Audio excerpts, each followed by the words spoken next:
Friends, Ash here. Welcome back to Gents. Hope that you're doing well. New fragrance time. Once again, today, Carolina Herrera Cobalt, or Bad Boy Cobalt Absolute. The names, they just keep on getting longer. I mean, this isn't Valentino Uomo Born in Roma Purple Melancholia levels yet. I can't even say it. My tongue just stops working. But it's getting there. It's getting there. So this one I bought directly from Carolina Herrera's website.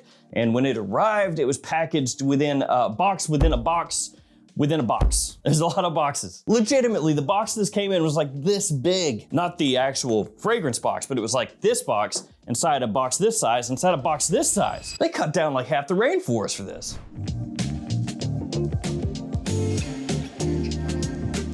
So I'll have this linked in the description. Feel free to check it out down there. Let us begin by taking a look at this presentation so we can break this down, and I'll let you know how it fares against its Cobalt brethren, or its Bad Boy Cobalt brethren, whatever. Le box. We have on the front the name of the fragrance, name of the house size and concentration. It is an Eau de Parfum Absolute, 100 ml size. Got the little CH up top, nothing on the sides. On the back, it says this is a blend of blue lavender and white truffle accord, boldly contrasted by smoky oak wood, leaving behind a golden trace of vanilla, elevating Bad Boy to its utmost sophistication. Nice, that's pretty good, yeah. On the bottom, we have the badge code, the barcode, and a little more information. Badge code is 52661. And here we have the bottle done in your typical lightning bolt style. Nice blue coloration to the glass. You have a couple gold plaques on the front of the lightning bolt. Also gold on the stand itself. That stand does say Carolina Herrera, New York. You have on the bottom a little information in your badge code, and of course the atomizer built in. Couple sprays, here we go. Nice, pretty good, it's not bad. And we'll go ahead and hit a couple sprays of these guys too, I guess. Don't want them to feel left out. Now, to an extent, the Bad Boy line, you know, it was a little bit of a punching bag when it first came out because of this lightning bolt bottle. Made people think, you know, Paco Rabanne style. Tacky bottles. That's a quick way to get a lot of people making fun of you.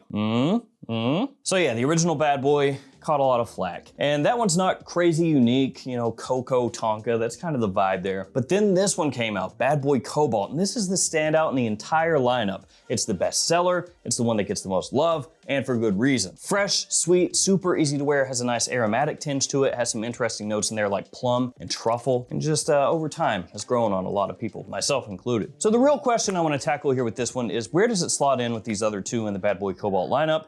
Is it still good, or is it kind of a step back? As I said, I'm gonna have this linked in the description. It's not yet available at discounters, but when it is available, use these codes to save some extra money or pay full discounted rates. Why would you do that? That's absurd. I did place like a $450 order just yesterday on JOMASHOP, and I saved $15 using my code.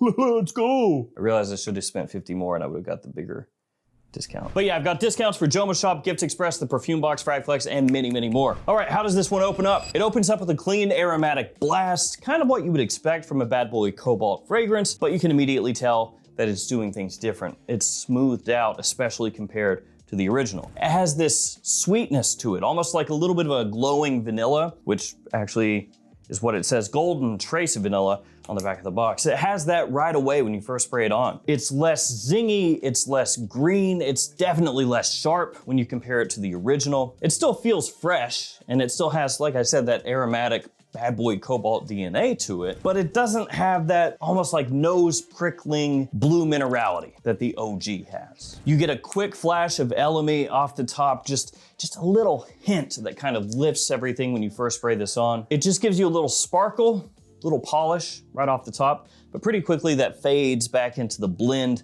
of the fragrance itself. So it's not really like a standout note. It's not, you know, screeching for attention or anything like that. The vanilla that's here, it's not sugary, it's not syrupy, it's not cloying, it's smooth. It is a golden vanilla, a warm vanilla. It shows up really early, like I said, and it's gonna maintain, it's gonna stay there all the way through into the dry down. It makes the fragrance have more of a richness to it, a little more of a density to it when you compare it to the original, and even also Cobalt Elixir to an extent. And you can tell what they've done here is they've taken the Bad Boy Cobalt line and they've tried with this release to kind of nudge it, you know, just push it a little bit towards that modern vanilla backbone that you're gonna find in so many other fragrances right now. That is extremely, enormously popular across pretty much every line in existence. And the same deal is going on with this one. So you're gonna get that as well. Just that modern kind of feeling. I mean, you're gonna get that. It has plum in here, not officially as a note, but you can pick it up in the background. It is one of those notes that kind of like the yellow meat, it's gonna blend with everything else, but if you go looking for it, you can pick up a little bit of that fruity plum nuance here in the new one. And then the longer it stays on your skin in the opening, you also pick up a faint woodiness, kind of in the background, behind the vanilla, behind everything else. And that starts to creep out more and more as the fragrance dries down on your skin. And as far as the mineral blue oud, which is one of the notes in this fragrance, along with white truffle, also one of the other notes, those are probably the two that stand out the most as far as being unique in the note breakdown. You don't really get too much of that in the opening. Now that's not to say there's no minerality at all, because you get a little minerality here. It's just not what I would call mineral blue oud, or is it blue mineral oud? Whatever. A little minerality, not as much as the original, but a touch. You get a touch. Once you head into the mid, Bad Boy Cobalt Absolute gets a little more interesting. And that's because that minerality that I just mentioned, it comes out more. And this is where for a split second, it pulls in a little bit closer to the original Bad Boy, or even Elixir over here. It still keeps the defining differences, especially from the original. You know, this one is still denser, it's sweeter, it's woodier, it's less sharply aromatic, and it's gonna be a little bit smoother than Cobalt Elixir, and maybe even less aromatic than Cobalt Elixir even as well. But you still have that common defining Bad Boy Cobalt DNA where you smell it, and if you're familiar with these, you'll be like, okay, yeah, it fits right in with those. The oak starts to come out more. So in the mid, that becomes a focal point of the fragrance. It gives it a sturdy, woody platform for all the other notes to kind of dance off of. On the back here, it says a smoky oak wood, and I wouldn't say it's like a full-on smoke. You know, it's more like that little subtle puff where you'll have fragrances that have incense or something like that. And it's not like a full-on heavy church incense. It's more so just this little bit of a almost like spicy puff of smoke. You get more of that coming through here with the oak instead of like a full-on smoke show. You could also kind of interpret it as like a slightly clean, earthy undertone. A little bit of that vibe going on. So not an actual like dirty, earthy kind of vibe, no funkiness to it or anything like that, but like a very clean, subtle earth note underneath. Absolute also comes across less top heavy than the other fragrances, especially the original. What I mean by that is when you spray these on, it feels like the top is really popping. You know, it's really kind of hitting you in the nose. And even into the mid, that top is still there. It's pretty strong. With this one, it feels a little bit more balanced. It feels less top heavy the way that it hits. It's just smooth, balanced, composed, nothing really screaming. That's how it comes across. And another important thing, the vanilla, even though you can still pick it up in the mid, as I said, it carries all the way through, it's not overdone. So it's not gonna come across bubblegummy. It's not gonna come across overly sugary. It's not candy sweet. It's more so sitting in equal footing with that oak, with that woodiness, with the little hint of minerality that's in there, with the aromatic notes that are in there, with that little hint of plum like way in the background.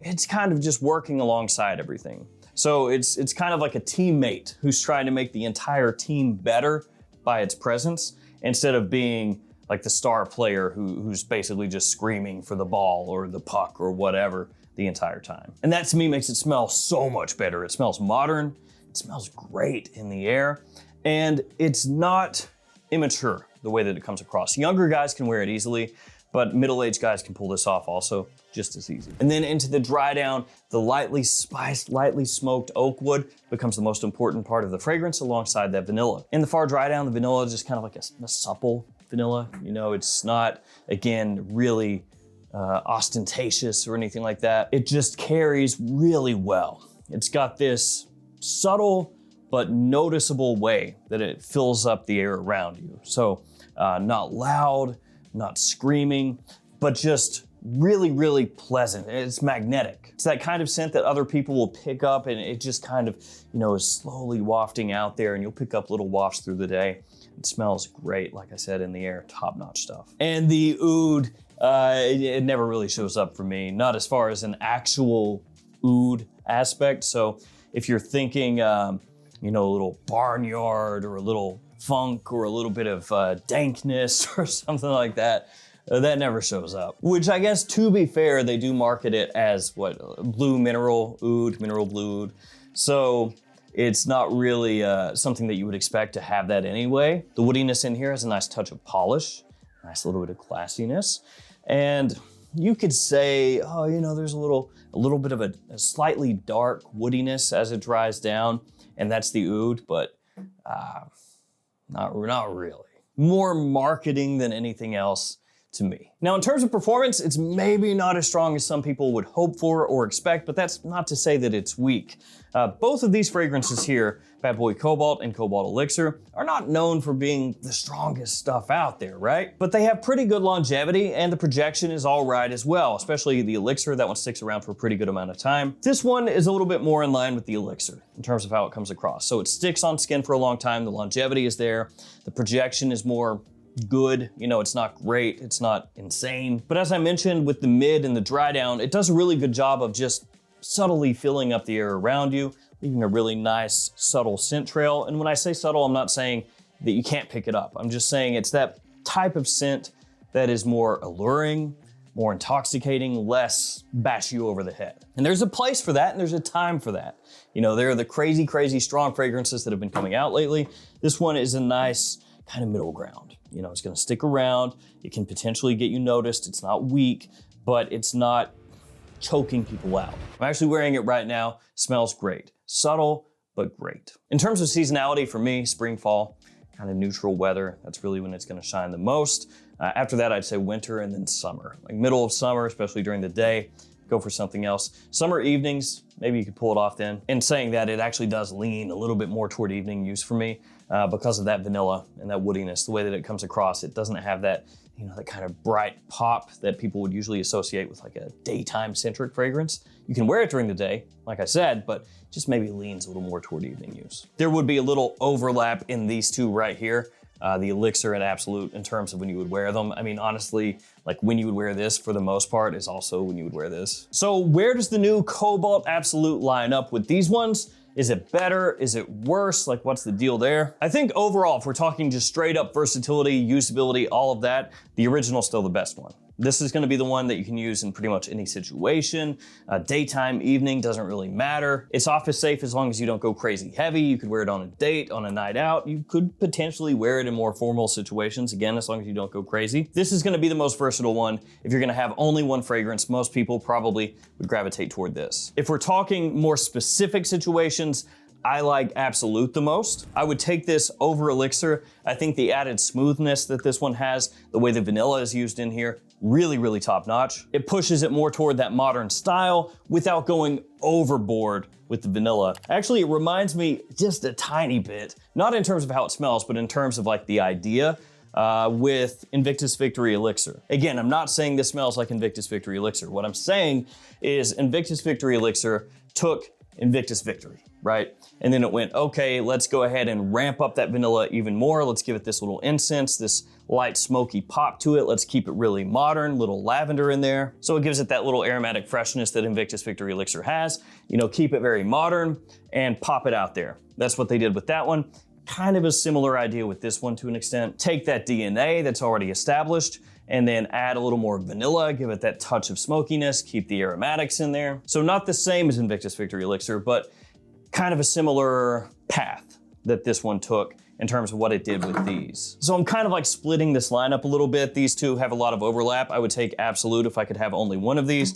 And if I was keeping just one for like ultimate versatility and everything, go for this one. Oh, and I had my wife smell all three of these side by side, and her favorite was actually the new Absolute, for whatever that's worth. So real quick, pros and cons. Pros first. Absolute is a smoother, sweeter, denser take on the Cobalt DNA. And the vanilla that's used in here is not bubblegummy, it's not overdone, it's not syrupy. I think that it's balanced out really well. That makes this one a really modern fragrance that's gonna fit in alongside a lot of other popular fragrances out there without as much of a heavy hand. Also the dry down, nice, classy, sexy. Another pro, it smells stunning in the air. Now some cons, while it does smell stunning in the air, it is a little more on the subtle side once you hit the mid or so. The oud is really just marketing. There's not oud in here. A potential con, if you want that sharp, zingy green aspect that the original had, you're not gonna find it here. And then the final con, that performance. Like I said, not really a beast. So if you went into Bad Boy Absolute expecting a huge performer, it's not really that. So there it is, the new Bad Boy Cobalt Absolute. If you're a fan of the line, I feel like you have to check this one out. Really well done, smooth, elegant, just the right balance of sweet, aromatic, and woody. I wanna thank you guys for hanging with me. Stay safe out there, take care of yourselves. See you tomorrow with another fragrance video. See you guys.